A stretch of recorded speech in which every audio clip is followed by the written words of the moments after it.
Say, look, this is where I draw the line. You don't come until here, and if you do. Hi you guys, welcome back to my channel. My name is Mutlati B. You can call me B. Thank you guys so much for tuning in. Today we're gonna go straight to the point because this topic is very important. It's gonna be very helpful to you guys as much as it has to me and the people around me. So without any further ado, let's get into it, honey. Let's get into it.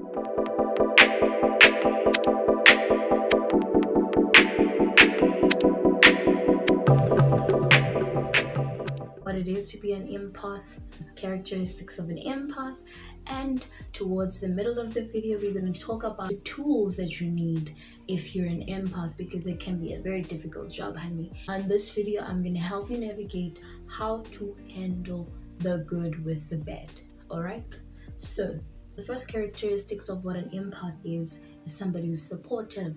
Now, somebody who's supportive, most people that I know who are supportive have always said to me, you know, I support everybody. You know, I always show up for everybody. But how come they don't worry for me? Common statement with empaths, where you feel like you are so supportive by nature and you want to do it not for the audience, not for the applause, but because you genuinely are that kind of person, and you end up feeling resentful because you don't receive that same support in return, right? So the second characteristic of an empath is you feel a lot. You feel a lot, honey. You just got the feels. You feel a lot of things. So you feel a lot in terms of, you know, whether it's a vibe, whether things are going on around you. You're just with a friend and the friend is off, you always can feel. So basically your intuition is usually accurate. Read the room, you can read the environment. When somebody's going through something and you know they're suffering, I mean, if you have all these qualities, you must definitely be made to help people, you know, to advise people and to heal people, right? But a hurt empath is no good to anyone. The third characteristic of an empath is that people who love to manipulate, people who are narcissists, and people who like to gaslight are most likely not to like you. Why? Because it has nothing to do with you, it has everything to do with them. You carry so many qualities that I'm sure the average person wants, and as soon as you're close to those kind of people, you make them uncomfortable because you force them to look deep within themselves to find what's wrong and find the issues. So the best thing to do as an empath, if you're surrounded by such people or if you deal with them on a day-to-day, is to understand it's okay for them not to want you, it's okay for them not to like you. The strongest point about this is that the opinions of others about you have nothing to do with you, honey. They have nothing to do with you, you know, and that's how you survive this life as an empath. Not everybody's going to be your cup of tea. If the people that are in your circle and the people that you care about, you know, reciprocate that type of love, then it's okay. The first thing you need to do as an empath is set boundaries. You need to set boundaries. We don't know how to set boundaries. We don't know where to start, honey. It's just a mess, especially because we live in a time where so many people are no longer hyping the right things, you know. Instead of love, we are hyping hate. Instead of compassion, we are hyping arrogance. Instead of good, we are hyping bad. So we live in this different era where empaths need to stand up and understand their power and also protect themselves. Stand firm in your decision. Say no.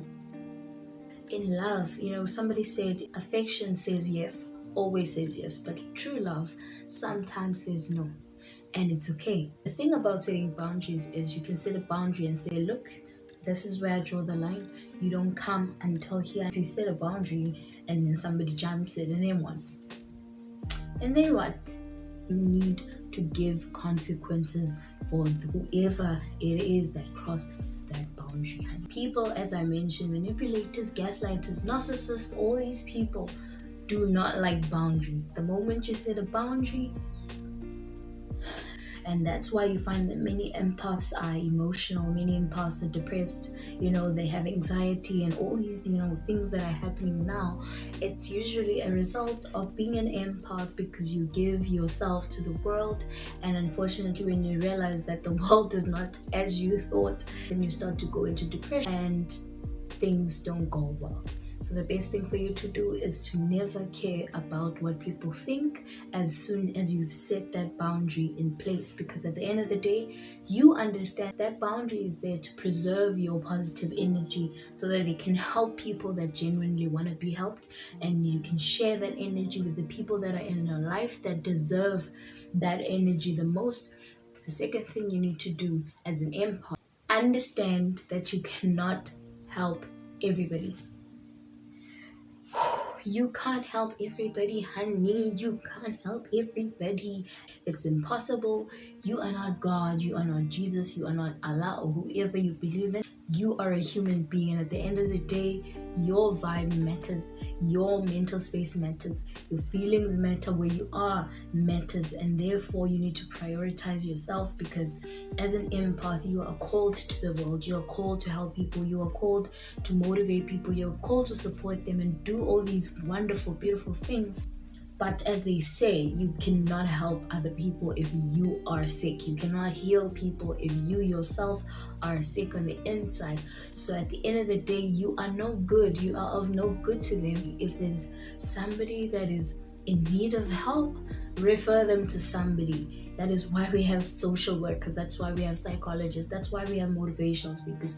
That is why we have shrinks. We have all these things in place to help other people, because not one person can help everybody, and that's what we need to do as empaths. The next point is you need to move away from emotional vampires.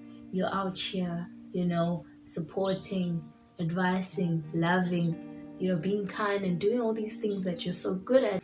Some people have gone through certain things in life that have caused them to be cold, that have caused them to be abusive. Maybe they themselves have been abused growing up, and therefore they're just, projecting that abuse onto whoever's in their life, their family, their friends, and yeah, the dogs are barking. Avoid negative people, avoid negative environments, because as an empath, you absorb the emotions sometimes of your surroundings.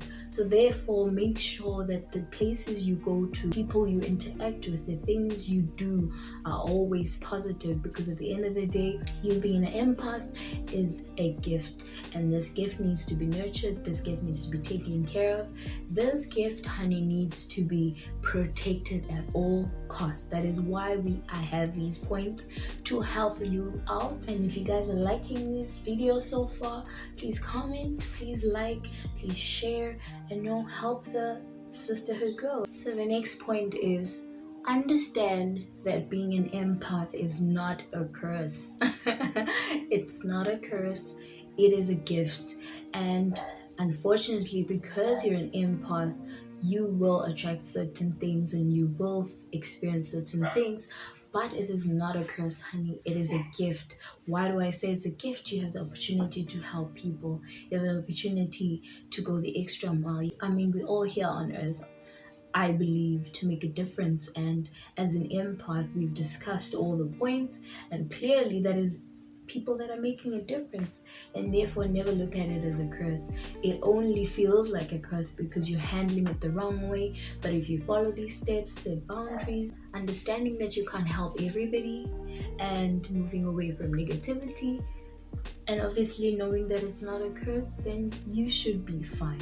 So guys, thank you so much for watching this video. Please hit the like, subscribe, comment, tell me what you guys think, and feel free, guys, to DM me and tell me what next topics you guys would like us to discuss. I'll be more than excited to respond to them and make videos, because at the end of the day, I am not a channel without you guys. So until next time, honeys, see you later.